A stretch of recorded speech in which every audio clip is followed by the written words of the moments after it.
This video is going to talk about 4 of the new quality of life features that we've added in Aspect version 2.14. Starting with some of the simpler ones, up here in the upper left corner of the Aspect toolbar, you're going to see a little lock icon. Now, in a lot of cases when people are moving around facilities, they leave their laptops open and they leave Aspect running, but as it bumps around, moves around, whatever else, a mouse click can happen, a keyboard press can happen, and things start happening in the user interface. Well, this little lock icon allows you to lock Aspect as you're moving things around. So no matter where I click now, nothing will happen. If I hit a key, nothing will happen. So there's 2 ways to unlock it. I can either click one of these buttons, then within 2 seconds click the other one, or one way to lock it, Control-Shift-L locks, Control-Shift-U unlocks. The second feature that we've added is the ability to migrate Aspect from one laptop to another. For example, if you're upgrading your hardware or you need to move a license or whatever else, in a way that is easy using a wizard tool that we've added. So in the Windows Start menu, when you go to the Xero software folder, you're going to see a migration tool. When you run that, you're going to see this. I'm going to migrate Aspect from this computer, choosing an iDrive here, which is my USB drive. Hit Next. I'm not going to copy my Aspect databases because that would be a lot, but you can certainly choose to do that if you wish. Now, what this migration tool will do is deactivate my license, save my license code, my settings, global database, pretty much everything that you're going to need on the new laptop. When I hit Next and then Execute, creates a migration folder, successfully deactivates my license, copies the license file, pretty much everything I'm going to need. Now, when I move to the new laptop, I'm going to migrate Aspect to this computer. I'm going to choose the drive that I did originally, which is my iDrive. Next, it automatically knows what I've done, save my license, save my settings, global database. I did not have any customer databases this time around. Hit Next, Execute, copies my license file, global database, and settings file. The migration is complete. And then when I start up Aspect for the first time, I get my license management dialog. Even though it copied the license file in, it didn't activate it. It just copied the new license code in. So now I can activate my license. Successfully activated, and I've successfully migrated from an old computer to a new computer. The third quality of life addition that we've made to Aspect version 2.14 is in the Import Items dialog box. So if I click on that, notice that I've got 3 new features in here, 3 new checkboxes, to skip if a piece of equipment inside of my Excel spreadsheet matches a piece of equipment with the same name in a same location. The other 2 checkboxes are the ability to skip an import if a piece of equipment with the same asset ID exists anywhere at the same site. Generally speaking, asset IDs and barcodes are unique at very least to a site, if not basically global to everything that you have. You should not really have repeating barcodes anywhere, and asset IDs are going to be unique, generally speaking, for a customer, but definitely within a site. So if these are checked and you have a matching piece of equipment already there that has the same asset ID, barcode, or a piece of equipment with the same name in a particular location, then those pieces of equipment will be skipped on the import. And the fourth quality of life feature that we're going to talk about that we've added in Aspect version 2.14 is the ability to rename, copy, and move customer databases using an automated tool rather than having to do it manually. If you're somebody that's not really comfortable using Windows File Explorer to rename and move and copy customer databases, then this tool is really going to help you out. In order to access it, go to the File menu. Notice that we have a new button up here, Rename, Copy, and Move Customer. Click on that. I can rename my current customer database if I wish, but notice that in order to rename, copy, or move a current customer database, Aspect is going to have to close it first, then perform the operations, and then reopen it again. It's not really that big of a deal, and generally it's very seamless, but we can't actually operate on an open database, so we have to close it first. Or we can choose a customer database. I'm going to go ahead and choose one.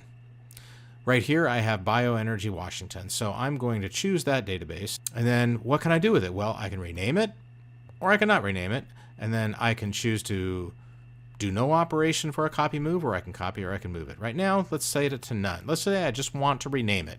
That's all I want to do. So I'm going to say rename to Bioenergy WA. And if I click OK, customer database successfully renamed. Notice that it renamed it here in the recent customer list. And then if I go out here and take a look, it's renamed to Bioenergy WA here too. So let's go ahead and rename it back. I'm going to choose Bioenergy WA and rename it to Bioenergy Washington. Customer database successfully renamed again, Bioenergy Washington. If I go out here and check File Explorer, notice that the asset folder and the DB has been renamed. Now, there's a couple of significant advantages that this has over doing it just generally with the File Explorer, in that one of the things that Aspect will do that File Explorer does not do natively is that before it renames the database, before it copies or moves it, it will check if the whole operation is bound to succeed. Well, why wouldn't it? Well, let's say that you have an image within an asset folder that is open in some sort of an editing tool, and that editing tool has a lock on the file. In File Explorer, if you were to try to move that database in that asset folder, it would get about halfway done, detect that it can't move it or copy it because of the file lock, and then just stop and say, hey, I can't continue. I can't do anything with this. Whereas this tool within Aspect checks all of that kind of thing before it starts the operation, and then if there's anything that would keep it from happening, it would display down here in the messages window. Let's demonstrate that. What I've done is I've opened Bioenergy Washington here in a separate tool that allows me to edit the databases. So I'm going to go ahead and try to rename it here to Bioenergy WA, and notice that when I hit OK, it's going to tell me, hey, I can't do this because it's already opened by another process. That is going to prevent you from having half-copied, half-moved databases and asset folders if it can't ascertain ahead of time that it's able to complete the whole operation without any sort of an incident. So what else can I do with this tool? Well, let's just suppose that I want to make a copy of Bioenergy Washington here, but I don't want to rename it. So let's just make a copy, and then I can say where I want to copy it to. Let's copy it to this copy location folder that I have on my desktop.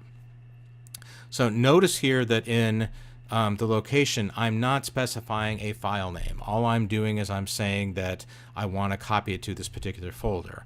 Likewise, when I'm renaming a database, I don't give it a path. I don't give it the C users 9 amps to bioenergy, but all I'm giving it is just the name of the file that I want to rename it to. Now that I have this copy operation done, I'm going to uncheck rename. I don't want to rename it. I just want to copy it. So I hit OK. It's copying everything, the database and the asset folder. So now if I go out here and I go to my desktop and I go to copy location, there's my copy. Bioenergy Washington DB, Bioenergy Washington Assets. So what else can the tool do? Well, the other thing that it can do is it can detect the presence of a parent folder. So in this particular example, I have this customer database that's at this path, but notice the path that the database sits in. So here is the database, bioenergywa.db, but it is sitting in a parent folder called bioenergywa.